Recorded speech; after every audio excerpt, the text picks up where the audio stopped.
ओम शांति। आज 7 जून 2024 के बाबा के अनमोल मधुर महावाक्य सुनेंगे। आज की बाबा की मुरली धारणा युक्त मुरली है, जिसमें बाबा कहे, बच्चे तुम आपस में भाई भाई हो, एक पिता की संतान हो, तो तुम्हारा आपस में भी बहुत रूहानी लव होना चाहिए। खीर खंड होकर के रहना है, कभी भी आपस में लड़ना झगड़ना नहीं है, लून पानी नहीं होना है।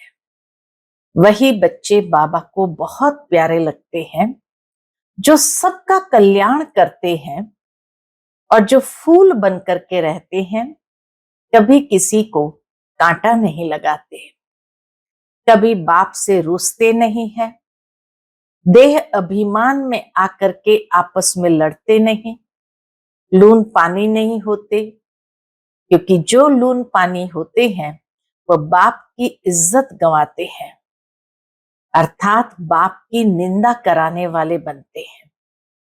तो तुम बच्चों को कभी भी आपस में रूहानी प्रेम से रहना है, देही अभिमानी होकर के रहना है। वही बच्चे बाबा को बहुत प्यारे लगते हैं। तो सुनते हैं आज के बाबा के अनमोल मधुर महावाक्य। ओम शांति। मीठे बच्चे, तुम आपस में रूहानी भाई भाई हो, तुम्हारा एक दो से अति प्यार होना चाहिए। तुम प्रेम से भरपूर गंगा बनो, कभी भी लड़ना झगड़ना नहीं। आज की मुरली से प्रश्न है, रूहानी बाप को कौन से बच्चे बहुत बहुत प्यारे लगते हैं?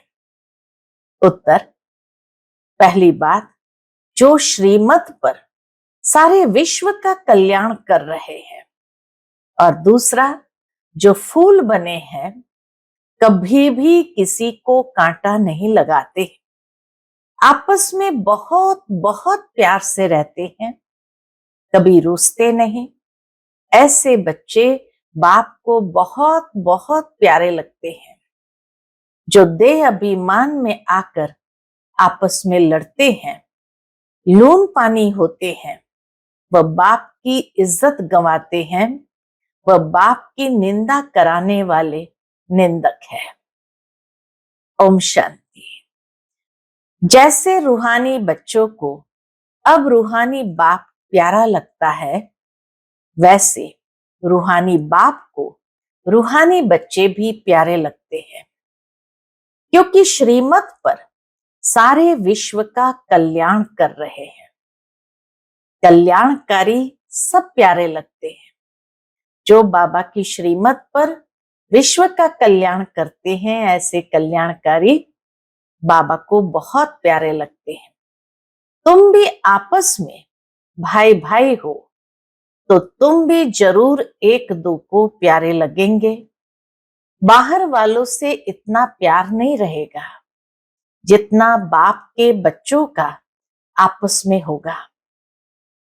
तुम्हारा भी आपस में बहुत बहुत प्यार होना चाहिए। अगर भाई भाई यहां ही लड़ते झगड़ते हैं या प्यार नहीं करते, तो वो भाई नहीं ठहरे। तुम्हारा आपस में लव होना चाहिए। बाप का भी आत्माओं से लव है ना, तो आत्माओं का भी आपस में बहुत लव होना चाहिए। सतयुग में सब आत्माएं एक दो को प्यारी लगती है। क्यों? क्योंकि शरीर का अभिमान टूट जाता है। तुम भाई भाई एक बाप की याद से सारे विश्व का कल्याण करते हो, अपना भी कल्याण करते हो, तो भाइयों का भी कल्याण करना चाहिए। इसलिए बाप देह अभिमानी से देही अभिमानी बना रहे हैं। जितना जितना देही अभिमानी बनते जाएंगे, आपस में रूहानी प्यार बढ़ता जाएगा। वो लौकिक भाई भाई तो आपस में धन के लिए, हिस्से के लिए लड़ पड़ते हैं। यहाँ लड़ने झगड़ने की बात नहीं, हर एक को डायरेक्ट कनेक्शन रखना पड़ता है। बाबा कहे हर एक को अपना डायरेक्ट कनेक्शन बाबा से रखना पड़ता है। यह है बेहद की बात। योग बल से बाप से वर्षा लेना है, लौकिक बाप से स्थूल वर्षा लेते हैं। यह तो है रूहानी बाप। तो रूहानी बाप से रूहानी बच्चों को रूहानी वर्षा। बाबा कहे यहाँ है रूहानी बाप से रूहानी बच्चों को रूहानी वर्षा। स्थूल के वर्षे की बात नहीं है, वो भी भविष्य नई दुनिया में प्राप्त होता है, परंतु बाप का वर्षा तो रूहानी वर्षा है। गुणों का, शक्तियों का यह वर्षा प्राप्त होता है। हर एक को डायरेक्ट बाप से वर्षा लेना है। जितना जितना इंडिविजुअल बाप को याद करेंगे उतना वर्षा मिलेगा। बाप देखेंगे आपस में लड़ते हैं तो बाप कहेंगे तुम निधन के हो क्या। रूहानी भाई भाई को झगड़ना नहीं चाहिए। अगर भाई भाई होकर आपस में लड़ते झगड़ते हैं, प्यार नहीं, तो जैसे रावण के बन जाते हैं। वह सब आसुरी संतान ठहरे। फिर दैवी संतान और आसुरी संतान में जैसे कि फर्क नहीं रहता, क्योंकि देह अभिमानी बनकर ही लड़ते हैं। यह बाबा का भाव है कि जितना व्यक्ति देह अभिमान में आ जाता है तो जरूर है देह अभिमान क्रोध की उत्पत्ति जरूर कराएगा। तो फिर आसुरी संतान और दैवी संतान में अंतर ही क्या है। आत्मा आत्मा से लड़ती नहीं है। इसलिए बाप कहते मीठे मीठे बच्चे आपस में लून पानी नहीं होना। होते हैं तब समझाया जाता है। फिर बाप कहेंगे यह तो देह अभिमानी बच्चे हैं। फिर भी अगर लड़ते झगड़ते रहते हैं तो बाबा यही कहेंगे यह तो देह अभिमानी बच्चे हैं, रावण के बच्चे हैं, हमारे तो नहीं है। क्योंकि आपस में लोन पानी होकर रहते हैं तो रावण के हो गए। तुम 21 जन्म खीरखंड होकर रहते हो। इस समय देही अभिमानी बन रहना है। अगर आपस में नहीं बनती है तो उस समय के लिए रावण संप्रदाय समझना चाहिए। आपस में लून पानी होने से बाप की इज्जत गंवाएंगे। बलीश्वरीय संतान कहते हैं, परंतु आसुरी गुण है तो जैसे देह अभिमानी है। देही अभिमानी में ईश्वरीय गुण होते हैं। जितना जितना देही अभिमानी बनते जाते तो उसमें ईश्वरीय गुण होते। यहां तुम ईश्वरीय गुण धारण करेंगे तभी बाप साथ में ले जाएंगे। फिर वही संस्कार साथ में जाएंगे। बाप को मालूम पड़ता है कि बच्चे देह अभिमान में आकर लून पानी हो रहते हैं। वह ईश्वरीय बच्चे कहला न सके। लून पानी वाले ईश्वरीय बच्चे कहला न सके। कितना अपने को घाटा डालते हैं। एक बात के ऊपर बाबा आज विशेष अटेंशन खिंचवा रहे हैं कि न आपस में लड़ना है और न ही लून पानी होकर के रहना है। कितना अपने को घाटा में डालते हैं, माया के वश हो जाते हैं। आपस में लून पानी माना नमक पानी या मतभेद में आ जाते हैं। आपस में लून पानी हो जाते हैं। यूं तो सारी दुनिया ही लून पानी है, लेकिन अगर ईश्वरीय संतान भी लून पानी हो तो बाकी फर्क क्या रहा। वह तो बाप की निंदा कराते हैं। बाप की निंदा कराने वाले लून पानी होने वाले ठौर पा न सके। उनको नास्तिक भी कह सकते हैं। आस्तिक होने वाले बच्चे कभी लड़ नहीं सकते।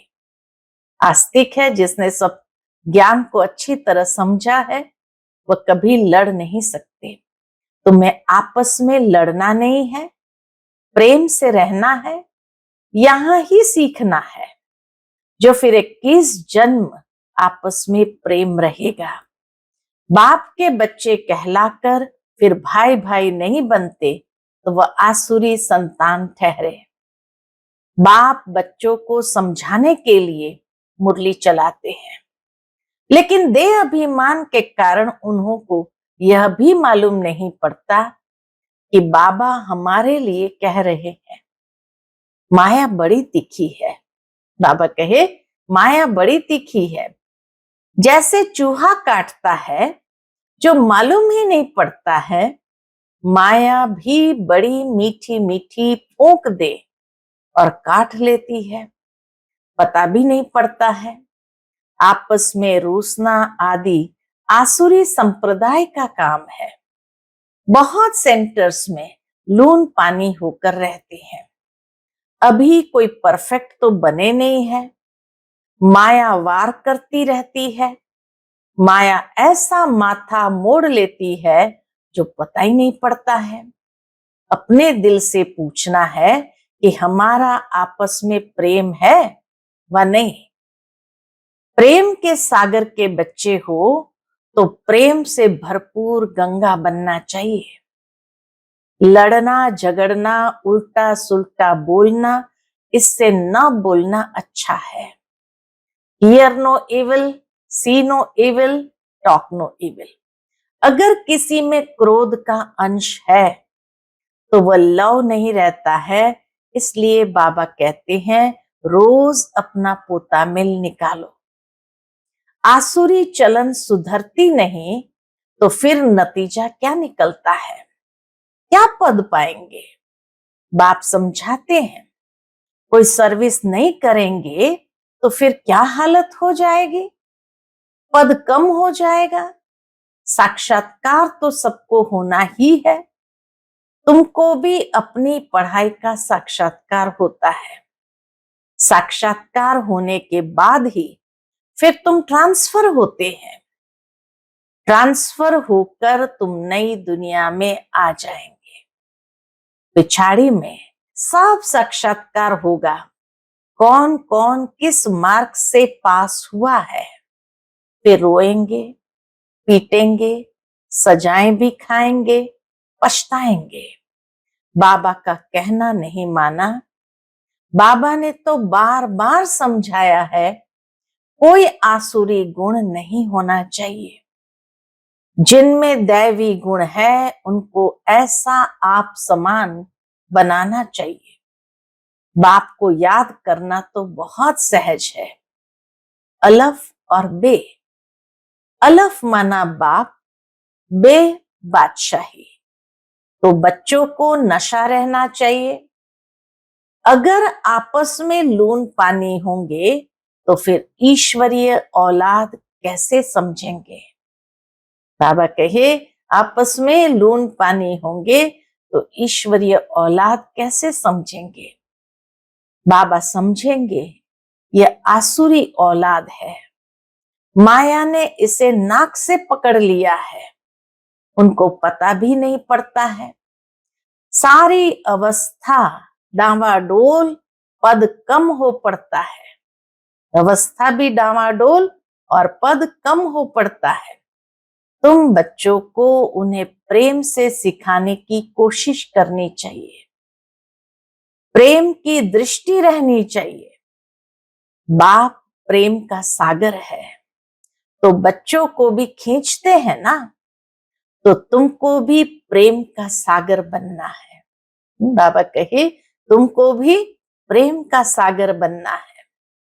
बाप बच्चों को बहुत प्यार से समझाते हैं। आज की सारी मुरली प्यार के सागर के बच्चे, प्यार की गंगा बन जाओ।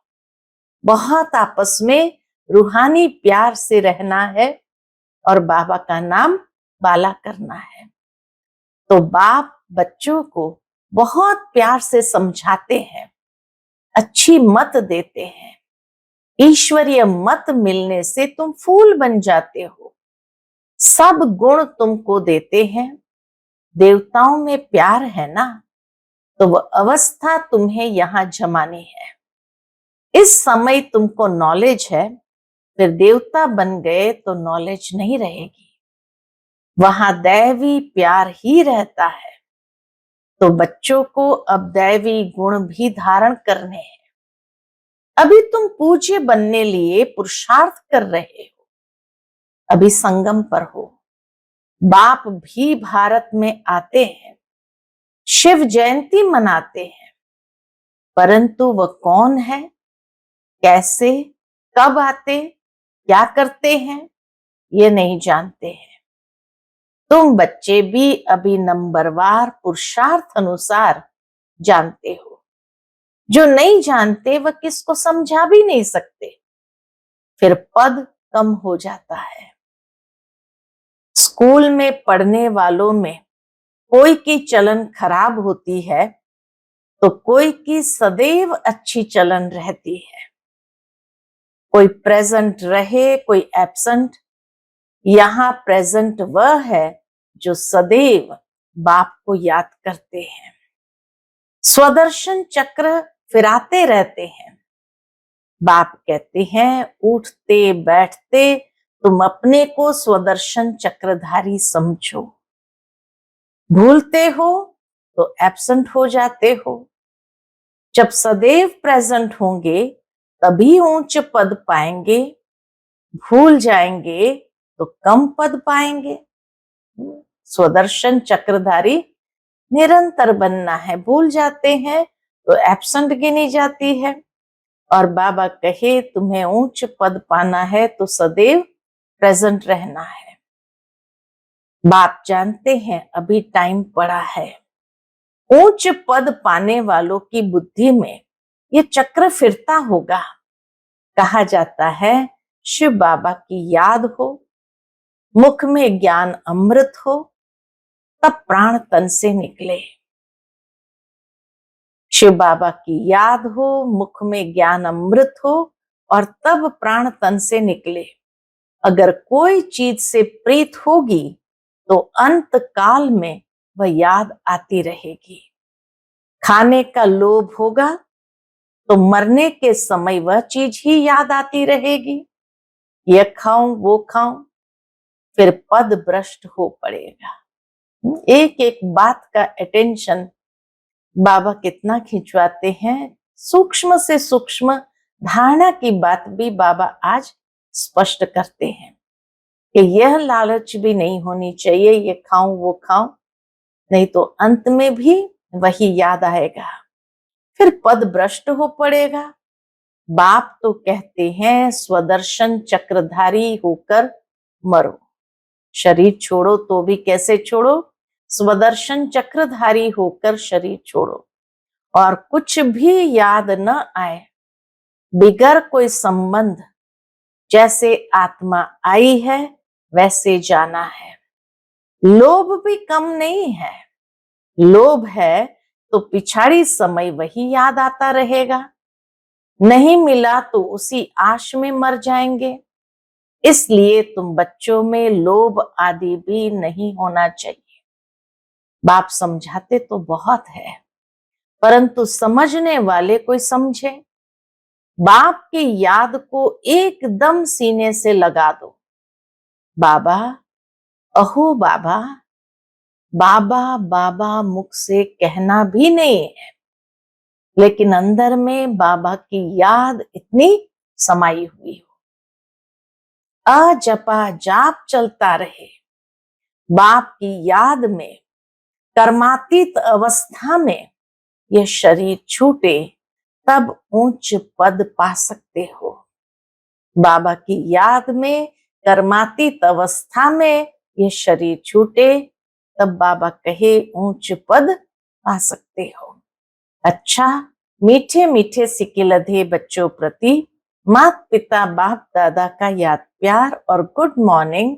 रूहानी बाप की रूहानी बच्चों को नमस्ते।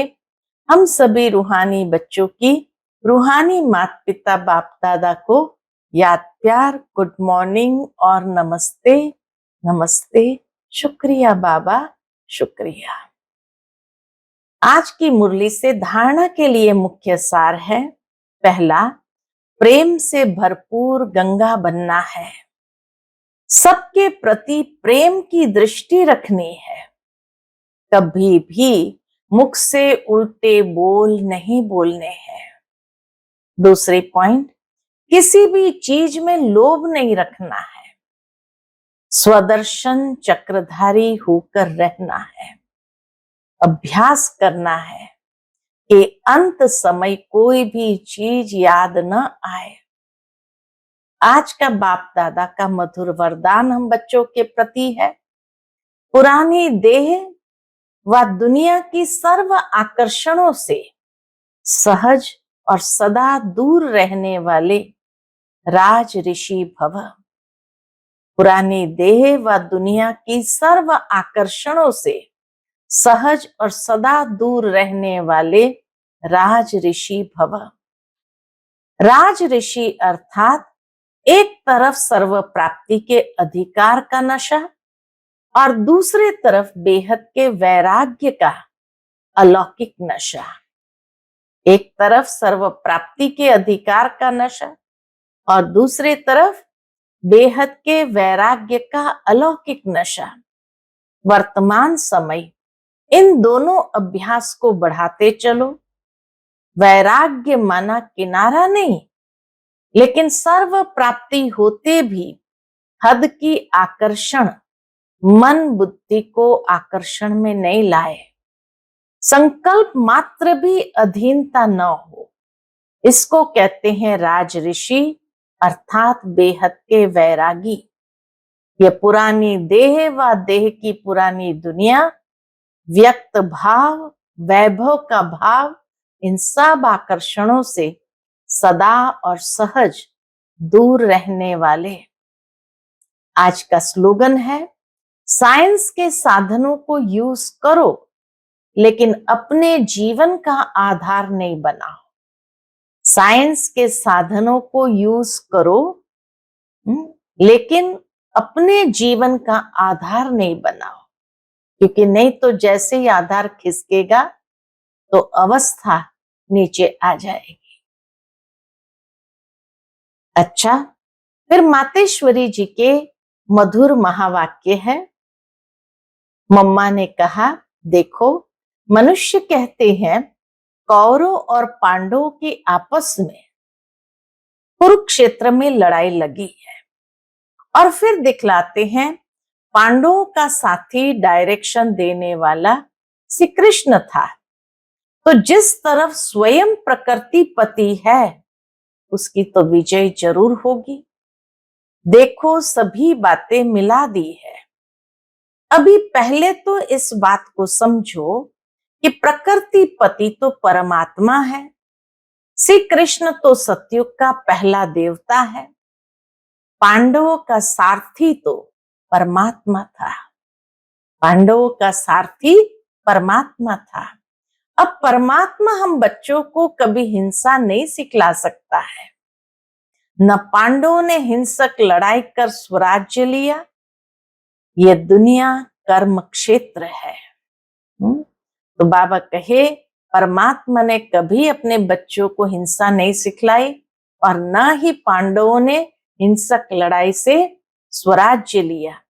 यह दुनिया कर्म क्षेत्र है जिसमें मनुष्य जैसा जैसा कर्म कर बीज बोता है वैसा अच्छा व बुरा फल भोगता है।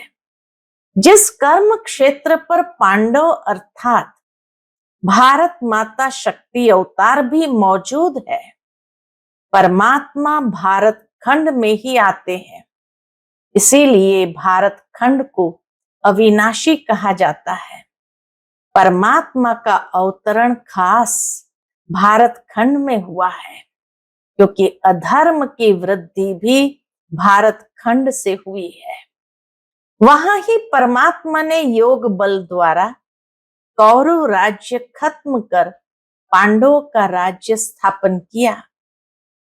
तो परमात्मा ने एक आदि सनातन धर्म स्थापन किया, परंतु भारतवासी अपने महान पवित्र धर्म और श्रेष्ठ कर्म को भूल अपने को हिंदू कहलाते हैं।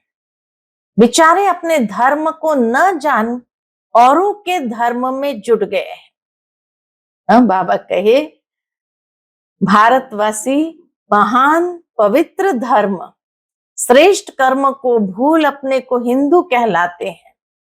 बेचारे अपने धर्म को न जान औरों के धर्म में जुट गए हैं। तो ये बेहद का ज्ञान बेहद का मालिक खुद ही बताता है। यह तो अपने स्वधर्म को भूल हद में फंस गए हैं, जिसको कहा जाता है अति धर्म ग्लानि, क्योंकि यह सब प्रकृति के धर्म है, परंतु पहले चाहिए स्वधर्म। तो हर एक का स्वधर्म है कि मैं आत्मा शांत स्वरूप हूं। फिर अपनी प्रकृति का धर्म है देवता धर्म। दैहिक धर्म देवता धर्म है, आत्मा का धर्म स्वधर्म है। यह 33 करोड़ भारतवासी देवताएं हैं। तभी तो परमात्मा कहते हैं अनेक देह के धर्मों का त्याग करो, सर्व धर्मन परित्यज। इस हद के धर्मों में इतना आंदोलन हो गया है, तो अब इन हद के धर्म से निकल बेहद में जाना है। उस बेहद के बाप सर्वशक्तिमान परमात्मा के साथ योग लगाना है। तो सर्वशक्तिमान प्रकृतिपति परमात्मा है, न किसी कृष्ण। तो कल्प पहले भी जिस तरफ साक्षात प्रकृतिपति परमात्मा थे, उनकी विजय गाई हुई है। अच्छा, ओम शांति।